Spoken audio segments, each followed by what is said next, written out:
So you may be asking, why tune a vocal? Why not just get it right? If you're saying that, it says to me that you don't have experience with real singers. Hey guys, Kevin Ward here with MixCoach. Today we're going to talk about Autotune, Melodyne, and Waves Tune. So hang out and let's talk about it. Okay, so first let's talk about the history of tuning in general.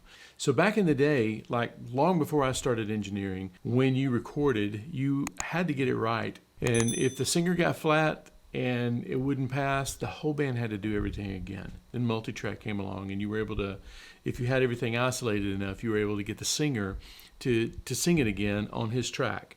Fast forward a little bit more, we were using things like harmonizers, which would basically take the pitch and shift the pitch. I would either do this with a harmonizer or an SPX 70, I think, or 70 or 80. It had a pitch shift to where you could not fix the pitch, but you could actually deceive people into thinking that you were on pitch. So you would take one side, tune it down, take one side, tune it up, and that would cover a multitude of sin, okay?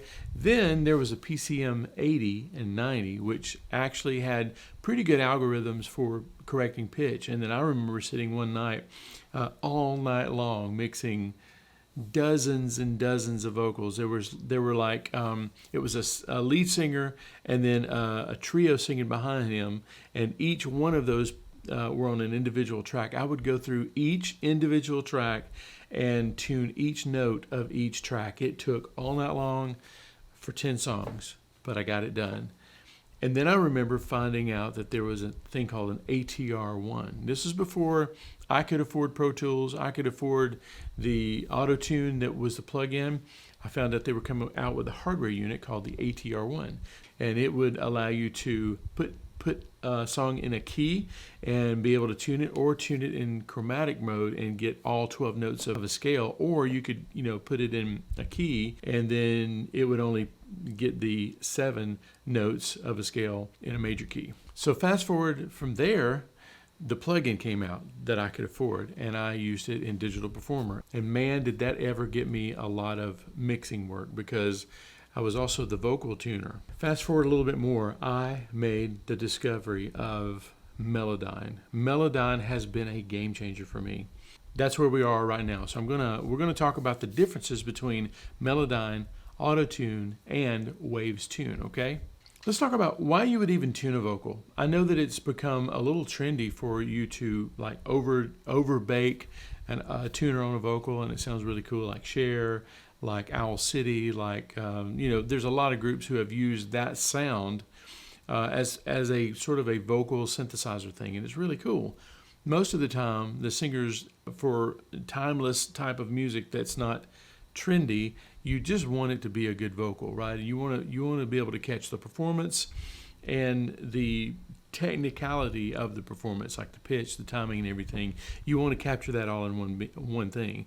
Now, back in the day, you would have an engineer, and there would be 2 separate guys that would do it. You'd have a guy that would tune vocals. You would have a guy that would mix. Now, it's kind of become one of those things where it's one guy. They'll bring it to one guy who can do everything. So this is why we're talking about this today, and why I want you to become better at knowing which plugin you should use and when to use it.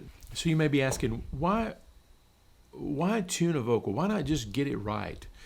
Which, if you're saying that, to me, it says to me that you don't have experience with real singers, because everybody has bad days. Everybody has trouble hearing in the headphones sometimes, and sometimes it's the engineer's fault. I'm pointing at you. If they can't sing well, they either don't have a headphone mix, either they're not comfortable in the studio, which is again your fault. And I believe that the best singers are the most comfortable singers, right? There needs to be a level of excitement and a level of anticipation and wanting to get it right that's in the room. There's not like, we could just tune that later. Doesn't need to be that attitude. But somebody that's really trying, you as an engineer should try to help them. So if you're saying that, why don't you just sing till you get it right? There's very few people that can do that these days, because our ears are tuned, no pun intended, to perfect vocals. I was listening to Whitney Houston back in the day. Back in the 80s, she was the queen of great vocal performances, right? If you go back and listen to some of those performances pre-Autotune, pre-Melodyne, you might be surprised. Some of the vocals are pretty off. And to our ears back then, it was just like a great performance. Now it would be like, I think I'd run that through a tuner. So if you're resistant to tuning vocals, it's probably honestly because you are not comfortable doing it. And this is what we want to talk about. As a matter of fact, I have created a course that will make you comfortable with Melodyne. As a matter of fact, just go and check out the free checklist. It's at mixcoach.com/Melodyne. I'm going to give you a list of the 5-step method of easily tuning vocals, okay? So go check that out right now. Now, let's talk about the differences between Melodyne, WavesTune, Autotune. There's several more, but these are the ones that I have and do use. Okay, so first of all, Autotune, Antares, is the innovator, the original Autotune. Autotune and WavesTune real-time are both real-time processors. In other words, you can put them across a vocal and it will tune the vocal as it comes in with very little latency. So you'll hear the latency, but it's worth the hassle that you have to do. As a matter of fact, back in the day when I had 4 Antares ATR1s, I used to track from the mic pre to the compressor to Autotune to tape, right? It was important. And then if something sounded bad, we just redid it because it's like it's going through Autotune, it's good. And this was before Melodyne. So you can run a vocal through this in real time. Now, it's probably not a good practice to track through there because there are sometimes some anomalies and some things that you don't want on your track. My suggestion would be to track your vocal and keep it clean.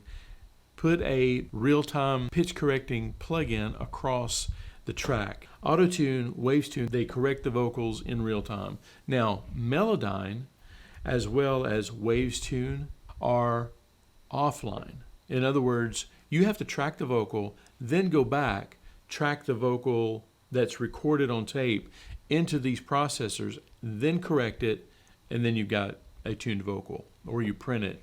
And it's a little bit more cumbersome, but it's a lot more accurate because now you can really zoom into the scoop or the fall or the vibrato, and you can tweak all that stuff, whereas the non-real-time stuff, you kind of just get what you get. You can manipulate it, but sometimes it's just easier to take it offline, fix it, and print it. So let's talk a little bit about pricing. Now, Autotune has been in the game the longest, and they now have a subscription plan, I think, for $25 a month, which includes not only Autotune, but some of their other processing stuff. It seems like a lot of money for tuning vocals, but, you know, everybody wants tuned vocals. Melodyne is a little bit more expensive. You can get into the Melodyne world for $99. Same thing with Autotune or Antares Autotune. And you can get, Melodyne goes up to $850. And that sounds pricey until you've tuned a lot of vocals in no time. Now, let me tell you the sleeper of this whole thing. WavesTune Real Time is actually a really good tuning program from Waves. And the price can't really be beat. It's $35. I think, you know, if you wait till Waves runs another sale, you can get it for that or even less sometimes. It's a really good tuner, especially for the price. So let's talk about when you should use one over the other. WavesTune Real Time and Autotune can tune while a vocal's going in, while the other programs, WavesTune LT and Melodyne, you have to track things in, tune it, and then play it back. So here's what I do. I use WavesTune Real Time and Melodyne, and a lot of times I'll use them in tandem with each other. I'll put Melodyne first, and then I'll put the Autotune, the auto-tuning program, the one that does it for you, after that. And I will let Autotune do most of the heavy lifting until it starts to struggle with either a vibrato, a scoop, a note that it's tuning to the wrong place, and then I will go back, track that one section in, and then tune that, and then I'll let Autotune take back over. So really you're getting the best of both worlds. You're getting it tuned in real time, and you're getting the accuracy that you can only get from Melodyne or the offline programs. One button that you absolutely have to crush on either Melodyne, Waves, any of the tuning programs, is the like button on this video. Unless you hit the like button on the video, none of these tips will work. I'm kidding, of course, but I would love a like. So crush that thumb down there. Subscribe to the channel. Most of you who watch these videos are not subscribed. So do me a favor, hit the subscribe button and then hit the bell so that you'll know whenever these kinds of videos go up. Okay, so that's going to be it for me today. Why don't you go, after you hit the like button, the subscribe button, why don't you go and check out mixcoach.com/Melodyne, and I'm going to show you a 5-step process to easily track vocals into Melodyne and make your singers and yourself really happy with what you come up with, okay? I will see you next week. I would like a love. I would love some like. I would like some love.